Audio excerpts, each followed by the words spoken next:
let Jordan Rex play on Saturday? I thought he had a good performance. I think it's a good start for him.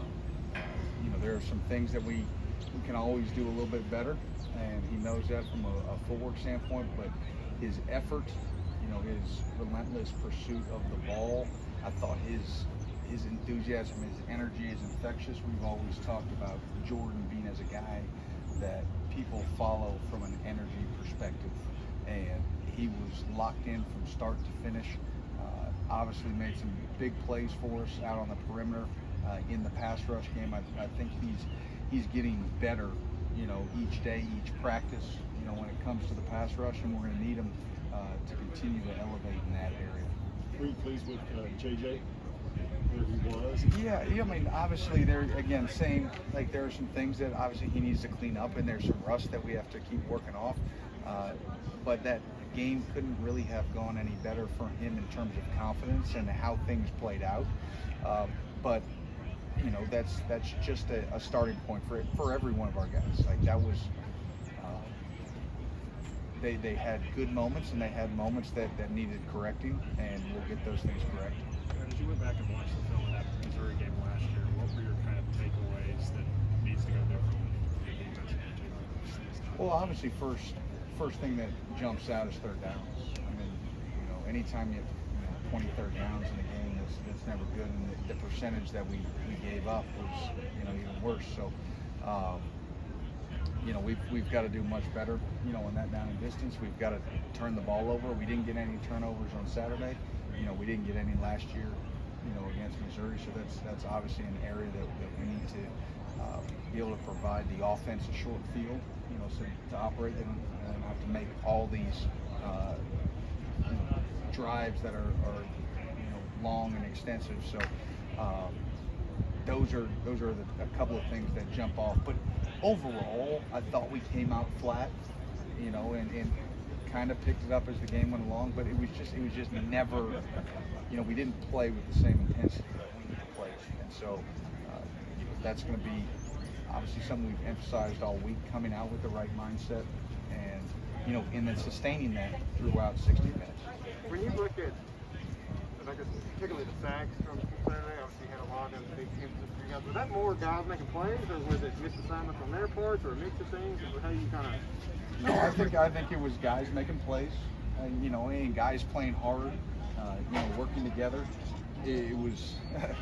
I think that there was a question last week at this time, you know, does the pass rush, you know, dictate the coverage, or does the coverage dictate the pass rush, and you know, how does that play? And I think there were a couple of times that we weren't perfectly clean in some of our coverages, but the pass rush got home. So that's a situation where the rush actually helped the secondary. There was another one where the secondary did a great job, you know, on a sprint they were trying to throw back, and it was covered, you know, so we had to balk a little bit, and then Josh got a sack. So I think they work hand in hand, but I think guys made some good individual efforts. I also think the front four worked in tandem together. Still some things up front we need to clean up, you know, going into this week, but again, a good starting point. Was that deep tackle position kind of didn't look kind of how you expected it to on Saturday? The boundary tackle position? Yeah, I mean, I was obviously pleasantly not surprised, but I was pleased with the way Ox played. You know, there was the one series where he really made all three tackles in a row, first, second, and third down. So,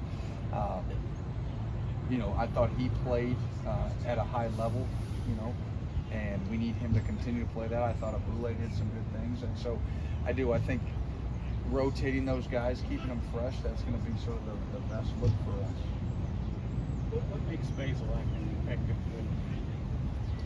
He understands where to go with the ball. He understands their offense. He's extremely efficient. The ball comes off his hand really easily. You know, he doesn't strain to throw the routes. He doesn't make a lot of bad decisions, and so that's hard. You know, when you know, as a defense, you think, okay, maybe I can fluster a guy, and then we can fluster him into a bad decision. He doesn't. You know, he's very poised in the pocket. He understands, you know, what, you know, that they're asking, you know, within his offense, what to get done, and then when the shot's there, he takes it, and he's a good deep ball thrower. He puts it in really good spots for his receivers to catch it. Anyone else? Can I ask one more? Yeah, no, sure. I was asking Liam yesterday, you hear all the time teams make the most improvement between the first game and the second game.